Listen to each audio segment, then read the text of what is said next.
City ಸಾಕಾಗಿ ಹೋಗಿದ್ಯಾ? ನಿಮ್ಗಾಗಿ ಕಾದಿದೆ ಹಸಿರ ಸ್ವರ್ಗ Max Terrahill manage farm land. Private farm plot ತಗೊಳ್ಳಿ. 20+ ಪ್ರೀಮಿಯಂ ಅಮ್ಯುನಿಟೀಸ್ ಜೊತೆ ರೆಸಾರ್ಟ್ ಸ್ಟೈಲ್ ಜೀವನ ನಡೆಸಿ. ಕೇವಲ 42 ಲಕ್ಷ ರೂಪಾಯಿನಿಂದ ಆರಂಭ. Max Terrahill, where nature meets luxury. ಆಸಕ್ತರು ಕಾಲ್ ಮಾಡಿ ಅಥವಾ ಡಿಸ್ಕ್ರಿಪ್ಷನ್ ಮತ್ತು ಪಿನ್ ಕಾಮೆಂಟ್ ನಲ್ಲಿರೋ ಲಿಂಕ್ ಚೆಕ್ ಮಾಡಿ. ಅಮೂಲ್ಯ ನಿಧಿಗಾಗಿ ಗ್ರೇಟ್ ಗೇಮ್.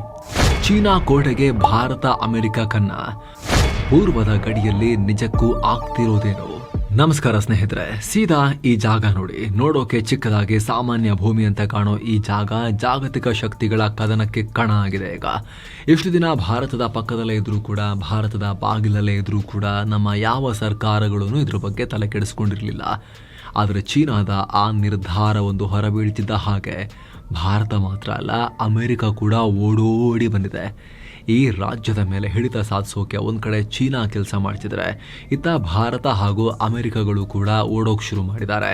ಇದರ ಮೊದಲ ಭಾಗವಾಗಿ ಭಾರತ ಇಲ್ಲಿನ ಬಂಡುಕೋರರೊಂದಿಗೆ ಮೀಟಿಂಗ್ ಕೂಡ ಮಾಡಿದ್ದು, ಇಡೀ ಜಗತ್ತು ಈ ಬೆಳವಣಿಗೆಗಳನ್ನು ಕುತೂಹಲದ ಕಣ್ಣುಗಳಿಂದ ಗಮನಿಸ್ತಾ ಇದೆ. ಭಾರತ ಅಮೆರಿಕ ಚೀನಾಗಳ ನಡುವೆ ಇದೇನು ನಡೀತಾ ಇದೆ ಅಂತ ವರದಿಗಳು ಪ್ರಕಟವಾಗ್ತಾ ಇದೆ. ಹಾಗಿದ್ರೆ ಭಾರತದ ಪಕ್ಕದಲ್ಲಿ ಆಗ್ತಿರೋದೇನು ನಿಜಕ್ಕೂ? ಆ ರೆಬೆಲ್ಗಳ ಜೊತೆಗೆ ಭಾರತ ಸೈಲೆಂಟ್ ಆಗಿ ಆ ರಾಷ್ಟ್ರದ ಒಳಗಡೆ ಮಾಡ್ತಿರೋದೇನು? ಅಮೆರಿಕ ಯಾಕೆ ಇಲ್ಲಿಗೆ ನುಗ್ತು? ಚೀನಾ ಯಾಕೆ ಗಾಬರಿಯಾಗಿದೆ? ಬನ್ನಿ, ಮಯನ್ಮಾರ್ನಲ್ಲಿ ಶುರುವಾಗಿರೋ ಈ ಗ್ರೇಟ್ ಗೇಮ್ನ ಬಗ್ಗೆ ಕ್ವಿಕ್ ಆಗಿ ಈ ವರದಿಯಲ್ಲಿ ಅರ್ಥ ಮಾಡ್ಕೊಳ್ಳೋ ಪ್ರಯತ್ನ ಮಾಡೋಣ. ರೇರ್ ನಿಧಿಗಾಗಿ ಹೊಸ ರೇಸ್. ಕಚಿನ್ ರಾಜ್ಯದಲ್ಲಿ ಭಯಂಕರ ಯುದ್ಧ. ಸ್ನೇಹಿತರೆ, ಕಚಿನ್ ಮಯನ್ಮಾರ್ನ ಉತ್ತರ ಭಾಗದಲ್ಲಿರೋ ಈ ಭೂಮಿ ಒಂದ್ ಕಡೆ ಚೀನಾ, ಇನ್ನೊಂದ್ ಕಡೆ ಭಾರತ, ಮತ್ತೊಂದ್ ಕಡೆ ಮಯನ್ಮಾರ್ ಅನ್ನ ಗಡಿಯಾಗಿ ಹೊಂದಿದೆ. ಮಯನ್ಮಾರ್ ಜೊತೆ ಗಡಿನ ಯಾಕೆ ಹಿಂಗ್ ಹೇಳ್ತಿದ್ದೀರಾ ಅಂತ ನೀವು ಕೇಳಬಹುದು. ಸ್ನೇಹಿತರೆ, ಹೆಸರಿಗಷ್ಟೇ ಇದು ಮಯನ್ಮಾರ್ ದೇಶದ ಒಳಗ್ ಬರೋದು. ಆದ್ರೆ ಪ್ರತ್ಯೇಕ ಆಡಳಿತ, ಪ್ರತ್ಯೇಕ ಸರ್ಕಾರವನ್ನ ಇವರು ಸ್ಥಾಪಿಸ್ಕೊಂಡಿದ್ದಾರೆ. ಇಷ್ಟು ದಿನ ಈ ರಾಜ್ಯ ಯಾರಿಗೂ ಬೇಡದ ಕೂಸಾಗಿತ್ತು. ಅಲ್ಲಿನ ಜನ ಹಿಂಸೆ, ಅರಾಜಕತೆ, ದಾಳಿ, ದೌರ್ಜನ್ಯ ಏನೇ ಅನುಭವಿಸ್ತಾ ಇದ್ರೂ ಕೂಡ ಯಾರೂ ಮೂಸ್ತಾ ಇರಲಿಲ್ಲ. ಆದರೆ ಚೀನಾ ರೇರ್ ಅರ್ಥ್ಗೆ ಸಂಬಂಧಪಟ್ಟಂತೆ ಒಂದು ಘೋಷಣೆ ಮಾಡಿದ್ದೇ ತಡ ಬಲಾಢ್ಯ ರಾಷ್ಟ್ರಗಳು ಅಲ್ಲಿಗೆ ನುಗ್ಗೋಕೆ ರೆಡಿ ಆಗ್ತಿದ್ದಾರೆ. ಅಮೆರಿಕದ ಅಧಿಕಾರಿಗಳು ಸಾಲು ಸಾಲು ಭೇಟಿ ಕೊಡ್ತಾ ಇದ್ದು, ಭಾರತ ಕೂಡ ರಹಸ್ಯ ಮಾತುಕತೆ ಮಾಡ್ತಿರೋ ಮಾಹಿತಿ ಇದೆ. ಅಷ್ಟೇ ಅಲ್ಲ, ನಿಮಗೆ ಕಚಿನ್ ಅನ್ನೋ ದೇಶ ಬೇಕಾ?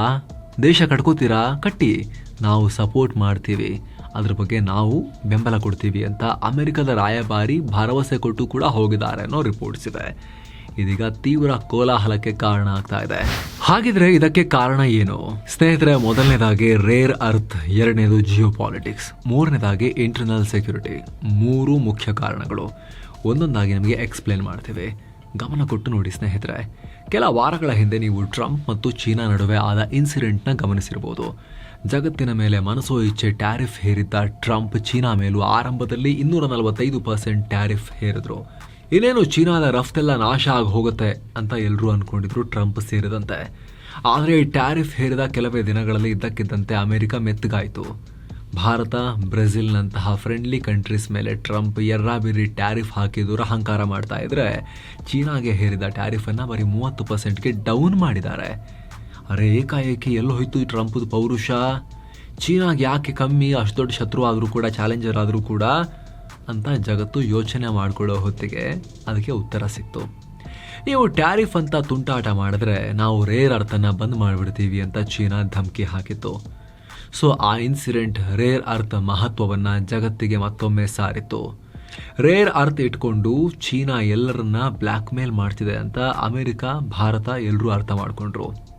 ಹೀಗಾಗಿ ಈ ಇಬ್ಬರು ಕೂಡ ಕಚಿನ್, ಮಯನ್ಮಾರ್ನ ಕಚಿನ್ ರಾಜ್ಯದ ಕಡೆಗೆ, ಅಥವಾ ಮಯನ್ಮಾರ್ ಒಳಗಡೆ ಪ್ರತ್ಯೇಕ ಕಂಟ್ರಿ ಥರ ಇರುವಂಥ ಈ ಕಚಿನ್ ಸ್ವಾಯತ್ತ ಪ್ರದೇಶ ಅಂತ ಅಂದ್ಕೊಳ್ಳಿ, ಅಲ್ಲಿ ಕಣ್ಣು ಹಾಕಿದ್ದಾರೆ. ಅರೆ, ಚೀನಾ ಬ್ಲ್ಯಾಕ್ ಮೇಲ್ ಮಾಡೋಕ್ಕೂ ಕಚಿನ್ ರಾಜ್ಯಕ್ಕೂ ಏನು ಸಂಬಂಧ ಅಂತ ನೀವು ಕೇಳ್ಬೋದು. ವಿಚಾರ ಇರೋದೇ ಇಲ್ಲಿ. ಇವತ್ತು ಚೀನಾ ನಂಬರ್ 1 ರೇರ್ ಅರ್ತ್ ರಾಷ್ಟ್ರ ಆಗಿರ್ಬೋದು. ಅವರು ಇಡೀ ರೇರ್ ಅರ್ತ್ ಮಾರ್ಕೆಟನ್ನು ಕಂಟ್ರೋಲಿಗೆ ತಗೊಂಡಿರ್ಬೋದು. ಆದರೆ ಡ್ರ್ಯಾಗನ್ನ ಹಿಂದೆ ಜನರೇಟರ್ ಥರ ಕೆಲಸ ಮಾಡ್ತಿರೋದು ಇದೇ ಕಚಿನ್ ರಾಜ್ಯ. ಮಾಹಿತಿ ಪ್ರಕಾರ ಜಗತ್ತಲ್ಲಿ ಚೀನಾ ಸುಮಾರು 85%ಗೂ ಹೆಚ್ಚು ರೇರ್ ಅರ್ತ್ ಎಲಿಮೆಂಟ್ಸ್ನ ಪ್ರಾಸೆಸ್ ಮಾಡುತ್ತೆ. ಹಾಗೆ ಸುಮಾರು 90%ನಷ್ಟು ರೇರ್ ಅರ್ತ್ ಮ್ಯಾಗ್ನೆಟ್ಸ್ನ ಉತ್ಪಾದನೆ ಮಾಡುತ್ತೆ. ಆದರೆ ಈ ಸಪ್ಲೈ ಚೈನ್ಗೆ ಅತಿ ದೊಡ್ಡ ಕೊಡುಗೆ ಕೊಡ್ತಿರೋದು ಕಚಿನ್ ಮತ್ತು ಮಯನ್ಮಾರ್ನಿಂದ ಹೋಗೋ ರೇರ್ ಅರ್ತ್. 2024ರಲ್ಲಿ ಚೀನಾ ತಾನು ಆಮದು ಮಾಡಿಕೊಂಡ ಒಟ್ಟು ರೇರ್ ಅರ್ತ್ ಎಲಿಮೆಂಟ್ಸ್ ಪೈಕಿ ಮಯನ್ಮಾರ್ ಒಂದರಿಂದಲೇ ಭರ್ತಿ 57% ತರಿಸ್ಕೊಂಡಿದೆ. ಚೀನಾದ ಕಸ್ಟಮ್ಸ್ ಕೊಟ್ಟಿರೋ ಮಾಹಿತಿ ಪ್ರಕಾರ ಮಯನ್ಮಾರ್ ಚೀನಾಗೆ ರಫ್ತು ಮಾಡೋ ರೇರ್ ಅರ್ತ್ ಎಕ್ಸ್ಪೋರ್ಟ್ನಲ್ಲಿ 2018ರಿಂದ ಭಾರಿ ಏರಿಕೆಯಾಗಿದೆ. 2023ರ ವೇಳೆಗೆ ಅದು 42,000 ಮೆಟ್ರಿಕ್ ಟನ್ಗೆ ರೀಚ್ ಆಗಿದೆ. ಚೀನಾ ಮಯನ್ಮಾರ್ನಲ್ಲಿ ಮಣ್ಣನ್ನು ತೋಡಿ ರೇರ್ ಅರ್ತ್ ಅನ್ನು ತುಂಬಿಕೊಂಡು ಹೋಗ್ತಾ ಇದೆ. ಮಯನ್ಮಾರ್ನಲ್ಲಿ ಮಿಲಿಟರಿ ಹುಂತಾ ಅಧಿಕಾರಕ್ಕೆ ಬಂದ ಮೇಲೆ ಅವರಿಗೆ ಬದುಕೋಕೆ ಇದೆ ರೇರ್ ಅರ್ತ್ ದೊಡ್ಡ ಆಶಾಕಿರಣ, ದುಡ್ಡಿನ ಮೂಲ. ಈ ರೇರ್ ಅರ್ಥನ್ನ ಕೊಳ್ಳೆ ಹೊಡೆದು ಅದನ್ನ ಪಶ್ಚಿಮ ರಾಷ್ಟ್ರಗಳಿಗೆ ಮಾರಿ ಚೀನಾನು ಲಾಭ ಮಾಡಿಕೊಳ್ತಿದೆ. ಏನೋ ಸ್ನೇಹಿತರೆ, ವರದಿಯಲ್ಲಿ ಮುಂದುವರಿಯುವ ಮುನ್ನ 7 ಸೈನ್ಸ್ ಟೂರಿಸಂ ಕಂಪನಿ ಅಂಡಮಾನ್ಗೆ ಟ್ರಿಪ್ ಅನ್ನ ಆಯೋಜನೆ ಮಾಡಿದೆ.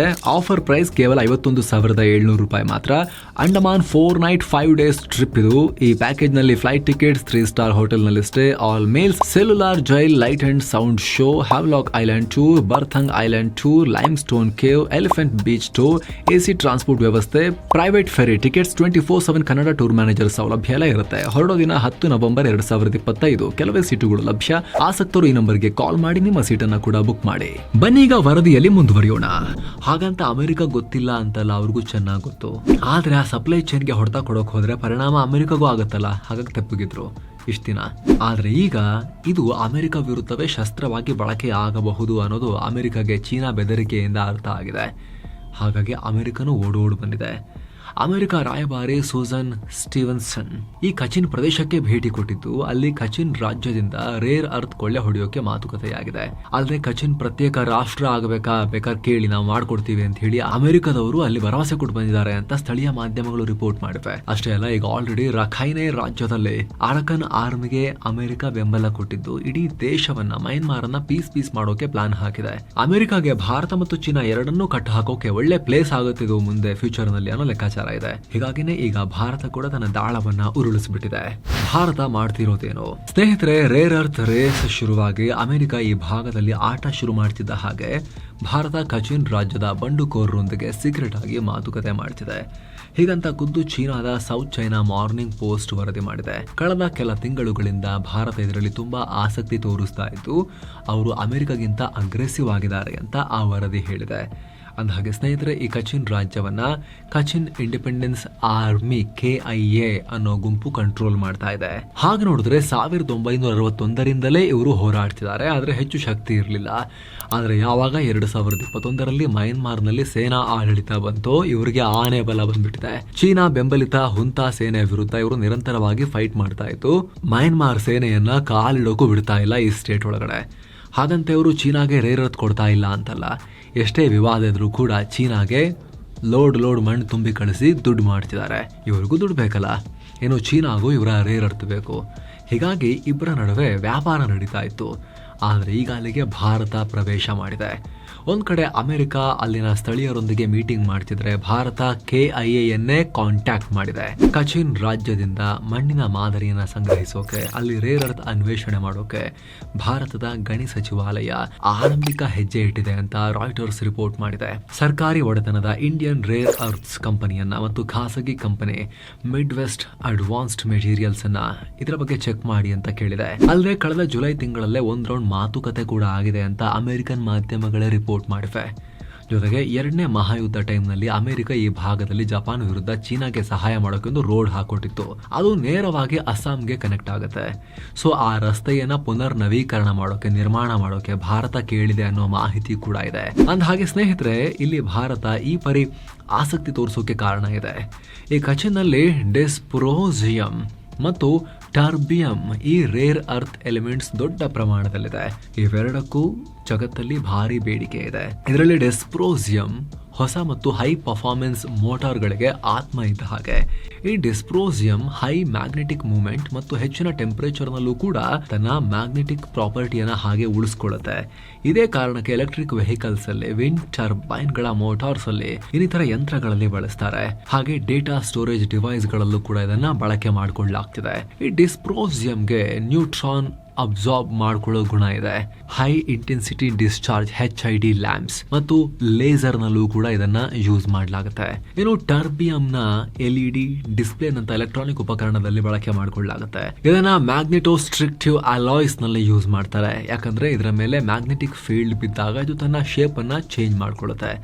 ಈ ಅಲಾಯ್ ಅನ್ನ ultrasound transducers sonar, vibration control ಈ ರೀತಿ ಕೆಲಸಗಳಲ್ಲಿ ಬಳಸ್ಕೊಳ್ಳಲಾಗುತ್ತೆ.